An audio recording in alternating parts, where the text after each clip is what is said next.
ദേശീയപാതയിലെ പുതുക്കാട് ജംഗ്ഷനിൽ മേൽപ്പാലത്തിന്റെ പ്രാരംഭ നടപടികൾ ആരംഭിച്ചതോടെ യാത്രാ പ്രതിസന്ധി രൂക്ഷമായി. സിഗ്നൽ സംവിധാനത്തിലെ അശാസ്ത്രീയതയും സർവീസ് റോഡുകൾ മുന്നറിയിപ്പില്ലാതെ അടച്ചുകെട്ടിയതുമാണ് പ്രതിസന്ധിയായത്.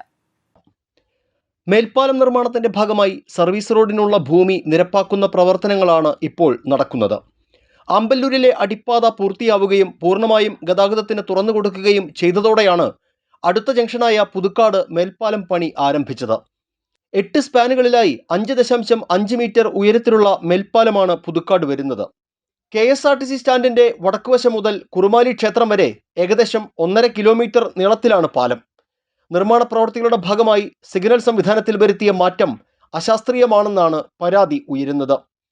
സിഗ്നൽ ജംഗ്ഷനിൽ പ്രതിദിനം 4000 പേർ ദേശീയപാതയിലൂടെ ഇരുവശത്തേക്കും കടക്കുന്നുവെന്നാണ് അതോറിറ്റിയുടെ ഏകദേശ കണക്ക്.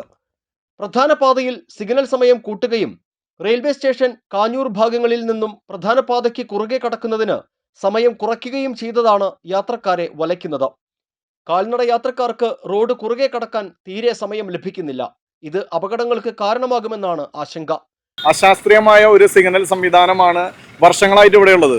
ഈ അശാസ്ത്രീയമായ സിഗ്നൽ സംവിധാനം ഇവിടെ ഉള്ളത് കൊണ്ട് മണ്ണമ്പട്ട ചുങ്കം റോഡിൽ നിന്നും കടന്നു വരുന്ന ആൾക്കാർക്ക് ഇങ്ങോട്ട് ക്രോസ് ചെയ്യണമെങ്കിൽ വളരെ സമയം കുറവും, അതുപോലെ തന്നെ ഇപ്പോൾ വാഹനങ്ങളുടെ നീണ്ട ക്യൂവും ഇവിടെ നിങ്ങൾക്ക് കാണാം. ഈ ബസ് ഇവിടെ നിന്നും വിട്ടിട്ട് ഇവിടെ ഈ സിഗ്നൽ സംവിധാനത്തിന്റെ നടുവിലാണ് കൊണ്ടു നിർത്തുന്നത്.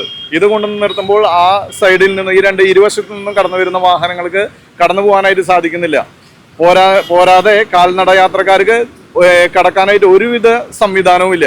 ഇവിടെ നമ്മുടെ അധികാരികൾ, അതായത് പോലീസ് സംവിധാനം ഇവിടേക്ക് തിരിഞ്ഞു നോക്കുന്നില്ല. ഇത് വേണ്ടപ്പെട്ടവർ ഈ വിഷയത്തിൽ ശ്രദ്ധിക്കുന്നില്ല.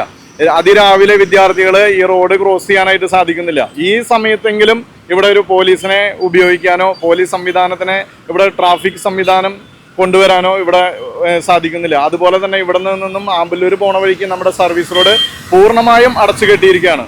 പൂർണ്ണമായും അടച്ചുകെട്ടിയിരിക്കുക കാരണം ഇവിടുന്ന് വിദ്യാർത്ഥികൾക്ക് ആമ്പല്ലൂര്, കേളി, അതുപോലെ തന്നെ നെന്മണിക്കര എന്ന ഭാഗത്ത് നടന്നു വരുന്ന ആൾക്കാർക്ക്, സൈക്കിളിൽ പോകുന്ന വിദ്യാർത്ഥികൾക്ക് ഇവർക്കൊന്നും ഒരു തരത്തിലും അങ്ങോട്ട് കടന്നു പോകാനായിട്ട് സാധിക്കുന്നില്ല. പോരാത്തതിന് അവിടെ ബാങ്ക് ഉണ്ട്, ഹോസ്പിറ്റലുണ്ട്, പഞ്ചായത്തുണ്ട്. ഇവിടേക്കൊന്നും കടന്നു പോകാനായിട്ട് സാധിക്കാത്തൊരു സാഹചര്യമാണ്. പുതുക്കാട് ജംഗ്ഷൻ കഴിഞ്ഞ് തൃശൂർ ഭാഗത്തേക്കുള്ള പാതയിലെ സർവീസ് റോഡ് പൂർണ്ണമായും അടച്ചുകെട്ടിയതും പ്രതിസന്ധിയായി മാറി. ഈ പ്രദേശത്ത് സ്ഥിതി ചെയ്യുന്ന ആശുപത്രി, ബാങ്ക്, വിദ്യാലയങ്ങൾ എന്നിവിടങ്ങളിലേക്ക് കാൽനട യാത്ര പോലും സാധ്യമല്ലാത്ത തരത്തിലാണ് റോഡ് പൂർണ്ണമായും അടച്ചുകെട്ടിയത്. മുന്നറിയിപ്പില്ലാതെയും ബദൽ സംവിധാനം ഒരുക്കാതെയുമുള്ള നിർമ്മാണ പ്രവർത്തനങ്ങൾ വിദ്യാർത്ഥികളടക്കമുള്ള യാത്രക്കാരെ വല്ലാതെ ബുദ്ധിമുട്ടിലാക്കുന്നുണ്ട്. കൃത്യമായ ആസൂത്രണവും പഠനവും നടത്തി ശാസ്ത്രീയമായ സംവിധാനങ്ങളോടെയാകണം പുതുക്കാട് ജംഗ്ഷനിലെ മേൽപ്പാലത്തിന്റെ നിർമ്മാണം നടത്തേണ്ടതെന്നാണ് നാട്ടുകാരുടെയും യാത്രക്കാരുടെയും ആവശ്യം.